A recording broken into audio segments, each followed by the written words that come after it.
So for the longest, I would always avoid the For Harriet videos that would pop up on my Facebook feed. They would just come, and I'm not subscribed to her.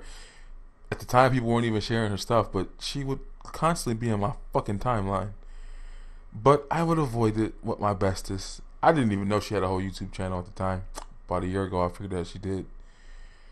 A couple months back, because certain people who I'm subscribed to were responding to her videos, more of her shit started popping up in my YouTube feed. So I watched a couple shits here and there. Standard young black feminist millennial on the fuckity fuck shit that I don't co-sign politically. Kumbaya, open borders, pro LGBT, whatever. I don't care about the letters. All that shit, right? Standard. Just a millennial black educated female. But I come to see some of her stuff popping up more on my feed and watch some of her shit. And just getting a real look at what she's all about. Don't agree with her on 100% of shit. But I find myself, after watching her Taylor Swift video, in agreement. Let's unpack this and dive deeper to sound like one of these fuckity fuck young millennial kids. So, I'm watching this video of her talk about Taylor Swift. Now, I did listen to part one while I was driving home. Black Ops is out. I'm getting mad invites. But no, I gotta do this video. Anywho. So, I'm driving home. I'm listening to her talk about Taylor Swift. And I'm confused at... Because we talk about how black men cape for Becky's, but don't nobody cape for Becky more than black women, honestly. Like, when you look at the Nate Parker situation, when you look at some of the stuff that went on that year, and I forgot, I had a list of things. But sisters was caping for Becky and holding the water for them. The whole women's march thing that they went to and all that stuff. It was just some weird shit. Now I ain't gonna break that down right now. But y'all really do have this weird, like Amanda Seales was going in on white women. It's just weird how black women, how they want to interject themselves in between beefs between white men and white women, where white women would not let black women do that to them. Meaning, the way white women were able to interject themselves between black men and black women, white women aren't letting black women do that. But for whatever reason, they feel like entitled a bit. Like, it's just weird how they feel like in the first video, my issue with For Harriet was she felt like Taylor Swift owed her something, which she didn't.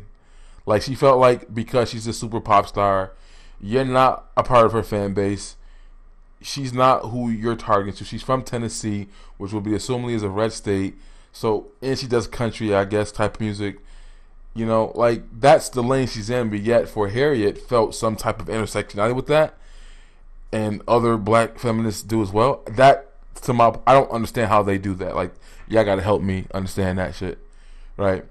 But time and time again, with y'all caping for Becky, even though you saw a situation with Patricia Arquette at the Oscars where she told black women, she told black people, but she's talking to y'all because we don't care.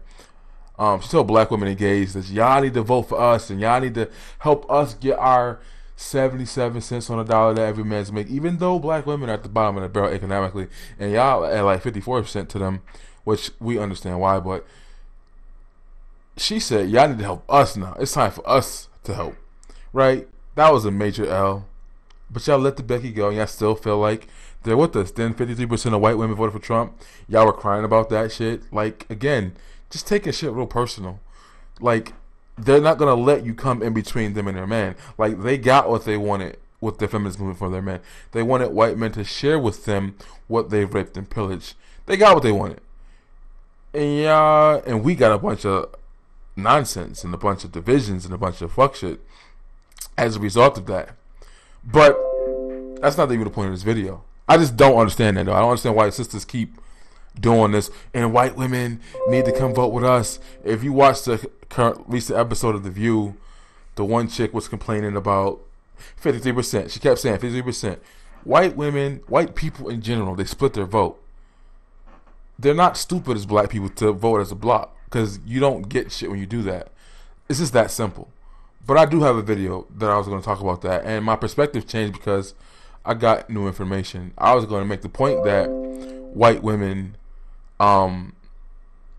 chose race over gender the same way black women did, but technically that's not true.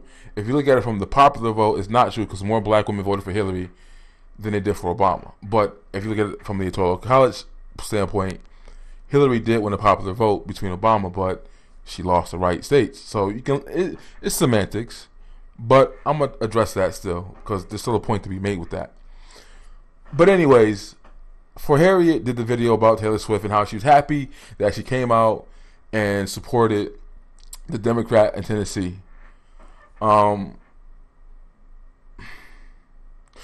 As we see right now in the media, black people are calling Kanye coon, unintelligent, retarded for his support of Donald Trump, which wasn't a political support, it was a personal support. But they're uplifting Taylor Swift for her being an artist and using her platform to get people to vote. That's just where we at right now, right? He's need mentally help. He's canceled for the 100th time. Like, how many times can you cancel the motherfucker? Like, when do you realize he does not need niggas anymore? He has his own shit. But we're canceling him again. I mean, you read the Cornell did the video saying he's done and he's finished, and she's broke and she lives in her mama's basement, but she feels like she has some type of influence over what he does or what. I don't get that. But he's canceled again for the 100th time. Taylor Swift getting uplifted because she finally came out when it was extra super safe after the Kavanaugh situation to come out and do what is simple right now. Like, it's a no-brainer. If you want your brand to go up, if you want your bag to go up, just come out against Trump and his administration. That's the easiest shit to do in the world right now. But she finally did it, and for Harriet, is giving her praises. But a lot of the, I guess, wokety woke black feminists that are on for Harriet's page don't like that coalition. They don't like that union with white women. And for Harriet, understands that that does not work. That's not how politics works. And my agreement with for Harriet is none of her politics at all. But my agreement with her is how she understands and comprehends how politics is no permanent friends, no permanent enemies, just interests. And I'm confused, perplexed, flabbergasted how this black radical feminist can break that shit down and understand that shit, but black men don't.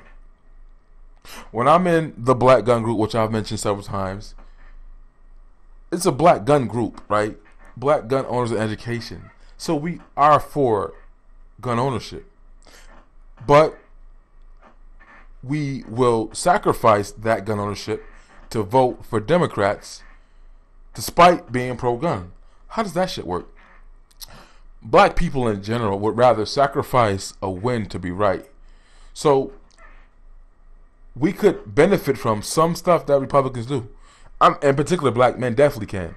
NAFTA did not help black people, black men in particular, who are blue-collar workers. That Trump fucking with that shit will benefit black men, straight up. Trump cock-blocking on the illegal immigrants, that could benefit black men.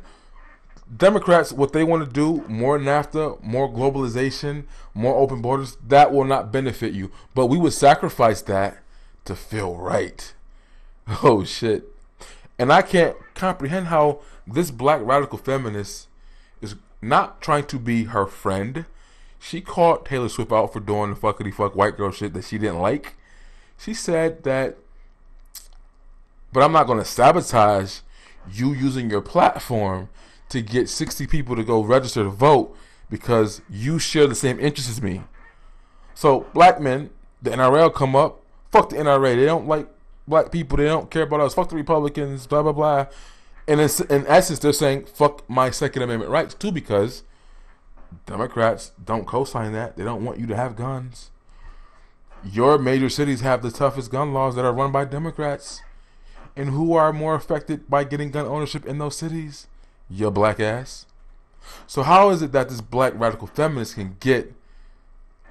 We don't have to be friends to share the same interests. America gets its oil from countries we don't fuck with. But they take our money and we'll take their oil. How many countries hate each other, but they have to trade because geographically they have goods and services that they can offer that the other country can't, and they still have to trade with each other despite that. Dominican and Republican and Haiti have to trade. They don't like each other. They have to.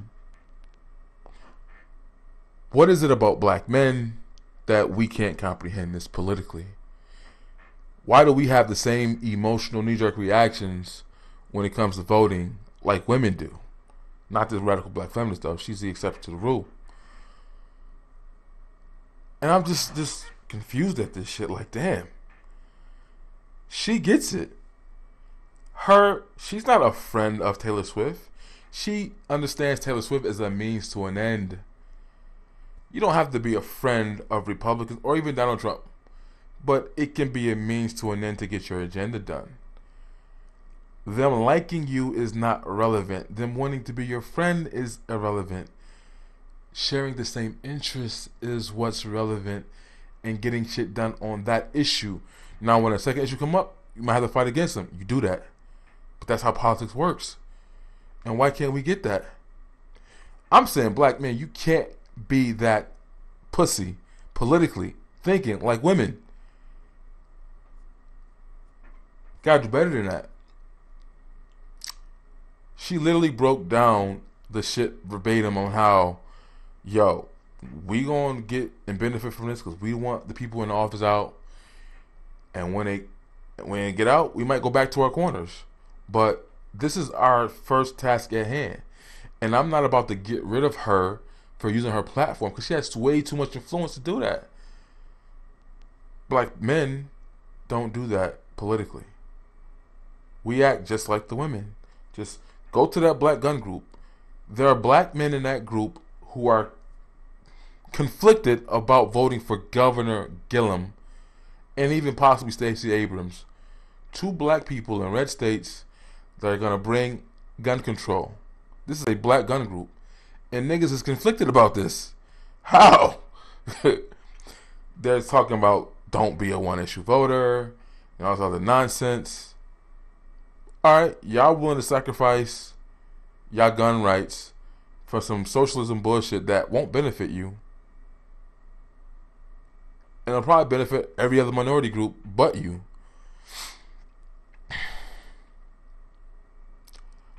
That's all I really had to say about this, though. I agree with the radical black feminist. She has more political, intellectually smarts than a lot of black men do right now. She's not going to take this L. She's not going to sabotage and throw her hands up and act like a little bitch, which a lot of black men are doing because they don't get along with the other side. She's going to take that win and use it for her benefit. Why can't black men get that, though? Literally, like, I did a video about the bill in Chicago. It's a bipartisan bill for black men, Democrat, and Sean, I think his name is, and Republicans. It's a father's rights bill to get fathers in Chicago equal access to the children. It's going to change the way child support is dealt with. You mean to tell me you black men won't vote for that bill or support that bill because it has Republican support? Huh?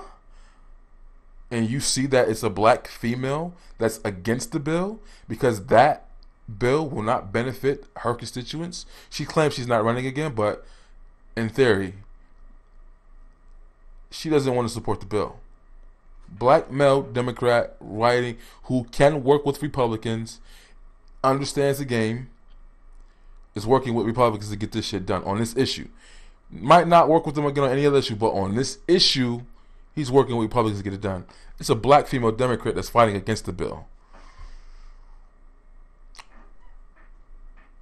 Everybody gave black women praise when Roy Moore won in Alabama. Shitted on black men, you black Democrat men who voted for that bill. For Roy Moore. Doug Jones. They got Roy Moore out of there. They got Doug Jones to win. Doug Jones won in Alabama, which is a red state. Doug Jones, black women got him in as a Democrat. But Doug Jones has voted 60 to 65% with Trump. So, thank you, Black Girl Magic. But the thing is Doug Jones is in the red states and he understands that he can't push all the progressive bullshit like someone in New York could or like somebody in Massachusetts or Connecticut or Cali could do. he's conflicted politically because his politics have to represent his demographics. So culturally, you might be, this is an example in New York, right? The guy who's running against Governor bitch ass Cuomo he can't be like a red state Republican on guns. He has to tote this line to where he can't piss off all the New York people who live in the city, the big ass rat trap that rapes the rest of us in New York. He can't be that guy because he'll scare them away.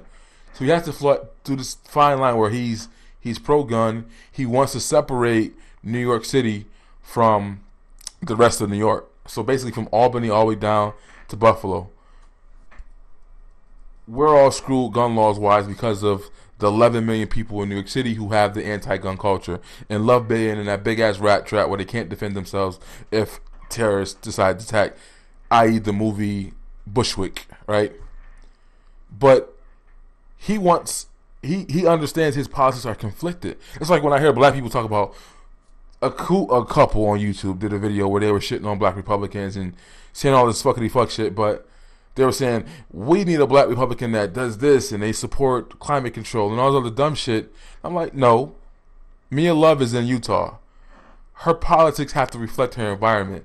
She said some fuckity fuck shit about guns on the low privately, but she didn't say it publicly because publicly she would lose if she changed her tone. Same thing with Dr. Ben Carson from Detroit. He was talking all that shit about guns that he had written previously. He had to change his tune because white folks was not going to vote for a black Republican who was anti-gun. Even though in context, his conversation was about the inner city and how, and that problem is beyond political parties. Black people have a rare relationship with guns, and we see it in a negative light. That goes for Condoleezza Rice, who wants to ban AR-15s. That goes for Dr. Ben Carson, who had some views that were unpopular as well. I did a video, go watch it. I don't trust black people who push gun control. But I'm saying all that to say is that politics is not this, you get everything you want all at once. It's about building coalitions and building allyships with people who you might agree with only on one issue, and you rock with them on that one issue, and then you bounce and go do what you gotta do. But for whatever reason, I'm just upset that black men don't comprehend that at a large enough magnitude to get shit done.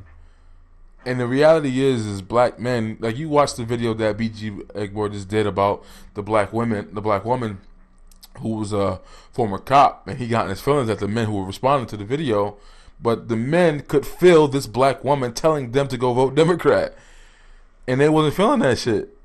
It wasn't about her ability and her experience as a cop and knowing how stop and frisk is affecting us negatively.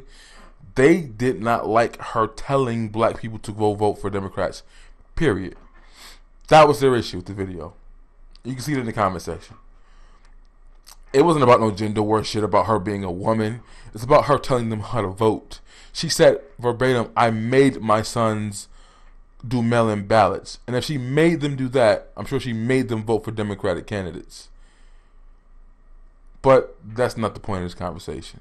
I'm just perplexed that I agree for Harriet, and I'm amazed at how she can understand the concept of politics of no permanent friends, no permanent enemies, just permanent interests, which that should be black politics, period.